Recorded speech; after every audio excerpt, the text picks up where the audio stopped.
주의 권세와 주의 의가 다스리는 그 통치하는 그 나라의 모든 모습들이 이 땅과 이 민족 가운데 온전히 회복되게 하여 주시옵소서.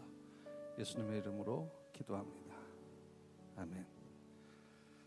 하나님의 말씀은 시편 65편 10절 말씀입니다. 주께서 밭고랑에 물을 넉넉히 대사 그 이랑을 평평하게 하시며 또 담비로 부드럽게 하시고 그 싹에 복 주시나이다. 아멘.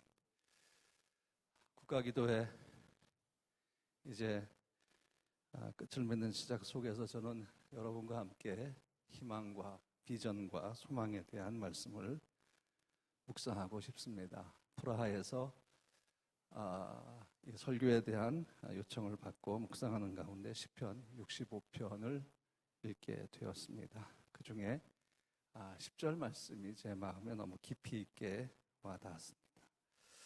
밭고랑에 물이 넉넉하고 담비로 부드럽게 함으로 그 싹에 복을 주신다는 오늘 본문의 말씀은 아름다운 삶에 대한 한편의 시이며 한편의 수채화입니다. 평화로운 삶, 주가 주시는 은혜로 살아가는 아주 아름다운 삶을 보여줍니다. 분명히 이루어질 꿈을 꾸는 사람들은 굉장히 행복합니다. 시편 65편은 그렇게 읽는 사람들을 행복하게 만들어줍니다. 저는 선교사로서 이 시편 65편 5절 이하를 읽으면서 유럽에 대한 꿈을 꿉니다. 5절 말씀 보니까 우리 구원의 하나님이시여 땅의 모든 끝과 먼 바다에 있는 자가 의지할 주께서 의를 따라 엄위하신 일로 우리에게 응답하시리이다 라고 말씀하고 있습니다. 유럽의 모든 사람들이 하나님을 신뢰하며 예배하는 모습을 꿈꿉니다. 하나님께서 행하실 그 일들을 보고 놀라면서 그들이 기쁨의 소리로 찬송하는 모습을 그리고 있습니다. 우리나라를 위한 기도도 마찬가지입니다. 올 한해 우리나라가 주의 은혜로 풍성한 옷을 입고 기쁨의 화관을 쓰게 해달라고 기도합니다. 시편 65편은 고난 중에 있는 사람들에게는 주가 행하실 일에 대한 기대감을 주고 현실에 지쳐서 슬픔 중에 있는 사람들에게는 찬송의 옷을 입혀줍니다. 아픈 자들에게는 위로가 되고 넘어진 자들에게는 소망이 되죠. 소설 속에 나오는 꿈이 아니라 하나님의 말씀으로 되어진 약속의 꿈이기 때문입니다. 저는 유럽 문화 선교사로서 또 체코 프라하 생명나무교회 담임 목사로서 유럽 선교 현장에서 날마다 추수의 날이 왔을 때를 꿈을 꾸면서 마음으로 그림을 그립니다. 손에 복음의 물을 들고 그 영적 가뭄의 땅에 서서 그 물이 하나님의 강물이 유럽 땅에 흘러 넘치는 꿈을 꿉니다. 유럽은 문화적으로 아주 풍요롭습니다. 그리스도 예수의 생명의 복음이 그대로 들어있는 그 역사, 관습, 문화들을 볼 수 있습니다. 사람들의 일상의 삶 속에서도 그 모습이 보입니다.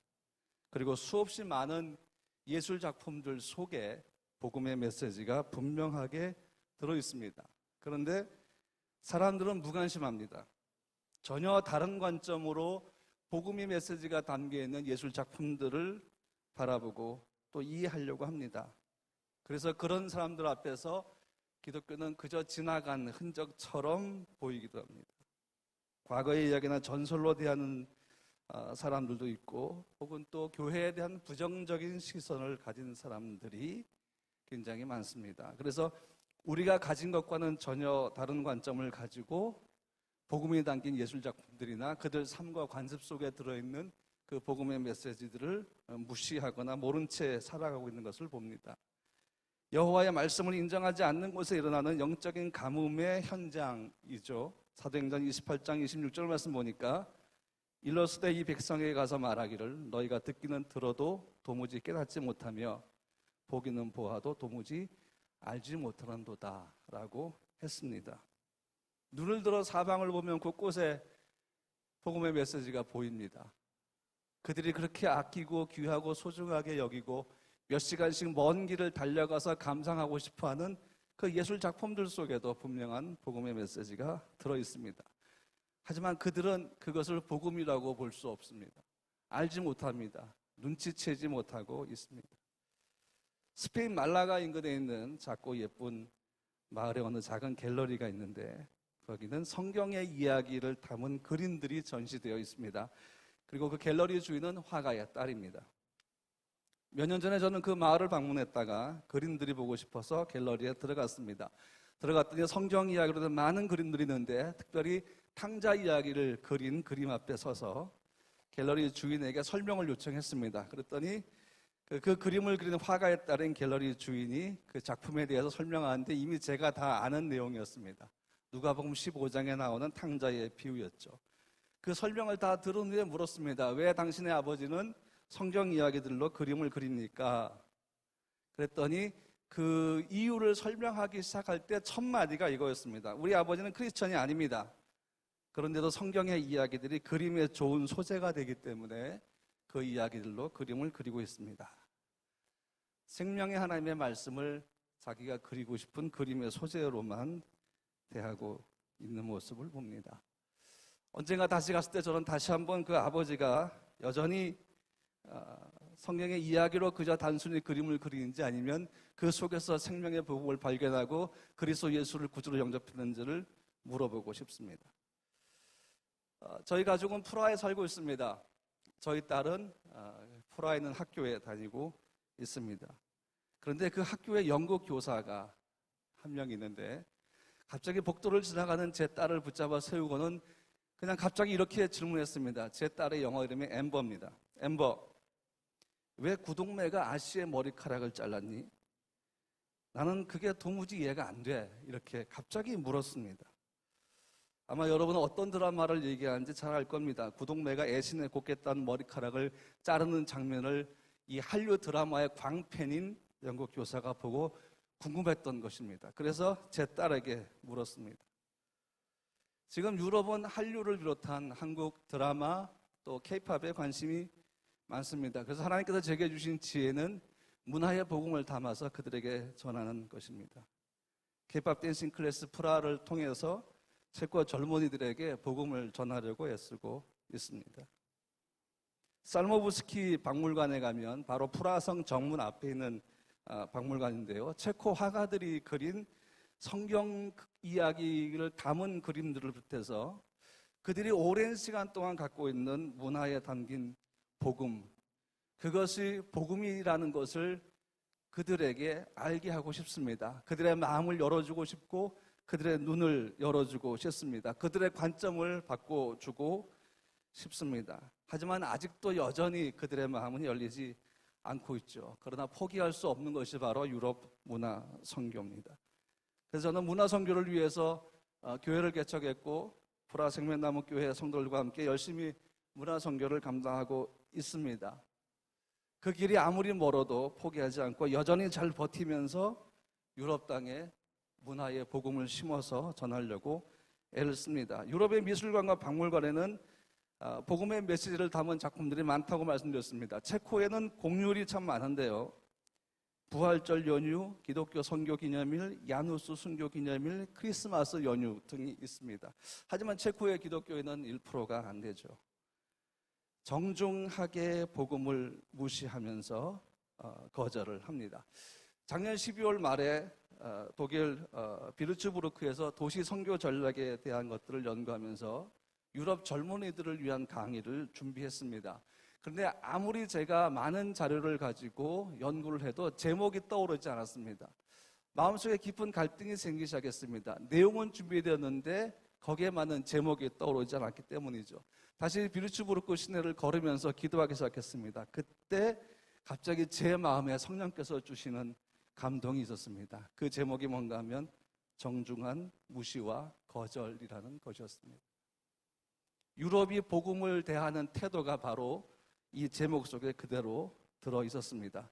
두 번의 강의를 위해 8번 비르츠부르크를 방문했고 그 속에서 역사와 문화 또 그 외의 모든 것들을 연구했던 것의 총집합체에서 흘러나온 제목이 바로 정중한 무시와 거절이었습니다.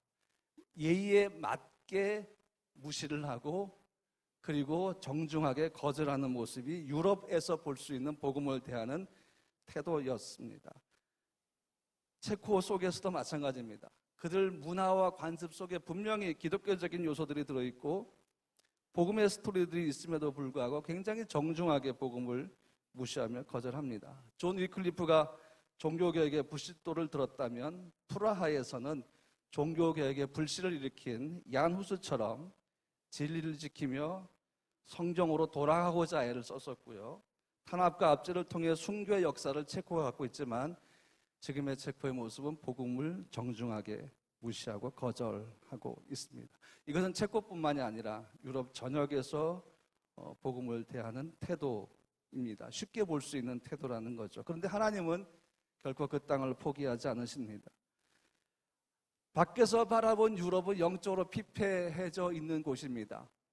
그런데 그 속으로 들어가서 바라본 유럽은 조금 달랐습니다.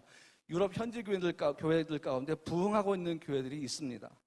난민들을 대상으로 복음을 전한 예배자들의 헌신으로 중동에서 온 난민들 중에 상당수가 기독교인으로 개종해서 현지 교회를 부흥시키는 역할을 하고 있는 것을 봅니다. 유럽 선교사로 가기 전에 저는 완전히 유럽은 영적으로 피폐했다고 알고 있지만 그러나 지금은 좀 관점이 달라졌습니다. 얼마나 많은 예배자들이 영적으로 살아있는지를 보고 있습니다. 얼마나 열심으로 최선을 다해 헌신하는지를 제 눈으로 확인하고 있습니다. 그 후로 저는 유럽이 영적으로 피폐한 소망 없는 땅이 아니라 생명의 복음의 씨앗이 여전히 살아있는 소망의 땅으로 보고 있습니다. 죽지 않은 영적인 믿음의 뿌리들이 유럽에 살아있음을 보면서 포기하지 않으시는 하나님께서 일으키시는 역사들을 유럽 곳곳을 다니면서 제가 경험하고 있습니다. 가뭄의 땅에 묻힌 것처럼 보이는 강력한 복음의 자생력을 가진 그 뿌리들이 여전히 살아있음을 봅니다. 그 땅 아래 하나님의 강물이 흐르고 있어서 때가 되면 그 강물이 생수처럼 유럽 땅에 솟아오를 소망을 바라보고 있습니다. 저는 그것이 분명히 이루어질 비전이라고 마음의 확신을 갖고 있습니다. 그리고 때가 되면 하나님이 그를 일으키실 것입니다. 그리고 12년 전부터 하나님은 좀 더 강하게 MK, 즉 선교사 자녀들을 준비시키시고 각 대륙에서 그들을 훈련시키시는 일들이 일어나고 있음을 봅니다. 그 비전이 유럽 땅에도 주어졌고 저도 그 비전을 받았습니다. 그래서 MK, PK들과 문화예술가들이 함께하는 문화캠프 드림 스케치 페스티벌을 지난해부터 프라하에서 시작을 했습니다. 유럽인들은 문화와 예술에 대해서 열린 마음을 가지고 있기 때문에 다양한 문화 선교 전략들을 가지고 복음을 전할 수가 있는데 그 강력한 다음 세대 일꾼들이 바로 MK, PK들이라는 것입니다. 하나님이 그들을 유럽의 문화권 속에서 복음을 증거할 수 있는 일꾼들로 세우기를 원하신다는 그 갈망의 마음을 제 속에 깊이 있게 불어넣어 주셨습니다. 저만이 아닙니다. 유럽 땅에서 선교하는 많은 선교사들이 동일한 소망을 가지고 애쓰고 있습니다. 하나님의 강에서 흘러나온 물이 유럽으로 흘러가는 물길 중에 하나가 저는 문화라고 보기 때문입니다.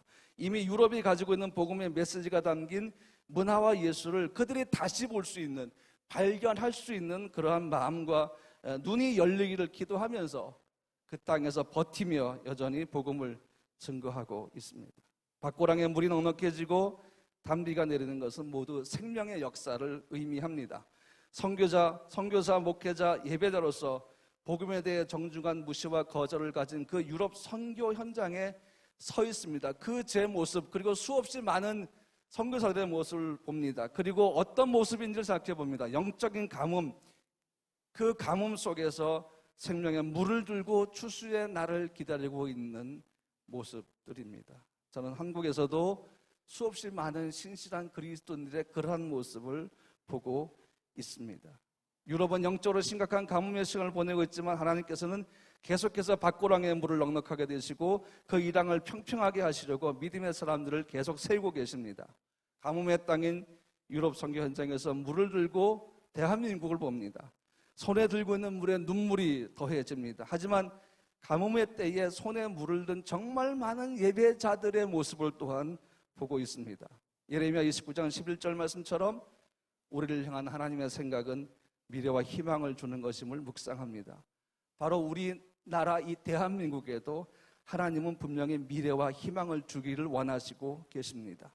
주께서 이 땅의 밭고랑에, 이 우리나라 밭고랑에 물을 넉넉히 대시고 그 이 땅을 평평하게 하시고 또 단비로 부드럽게 하시고 그 싹에 복을 주실 줄로 믿습니다. 하나님께서 우리나라의 매해를 축복하심으로 가는 곳마다 모든 것이 풍성하고 들의 풀밭도 풍성함으로 산들이 웃음꽃을 피울 것이며 목초지가 양떼로 덮여 있고 골짜기는 곡식으로 뒤덮여 있어서 우리 민족이 다 기뻐서 외치며 노래하게 되기를 분명히 그렇게 될 줄로 믿고 예수님의 이름으로 축복합니다. 기도하겠습니다. 거룩하신 주님, 다들 가뭄의 때라고 말할 때에 주님은 분명히 생명의 물을 든 자를 세우십니다. 하나님, 이 나라가 위기에 빠져 있고 이 나라가 어쩌면 근심과 걱정이 많은 나라일 수도 있지만 그러나 하나님은 여전히 믿음의 뿌리가 살아있게 하시고 기도한 자를 세우고 계시며 그들을 통해서 분명히 일하고 계심을 믿습니다. 하나님, 이 땅에 기쁨의 소리와 찬송의 소리가 들리게 하여 주시옵소서. 하나님, 그 역사를 일으켜 주시옵소서. 이 원크라이를 통해서 하나님 다시 한 번 더 강력한 하나님의 성령의 바람이 이 땅 안에 불게 하여 주시옵소서. 그래서 모두가 찬송의 옷을 입고 찬양하며 노래하며 주를 예배하는 그 모습이 이 땅 가운데 속히 회복되게 하여 주시옵소서. 예수님의 이름으로 기도합니다. 아멘.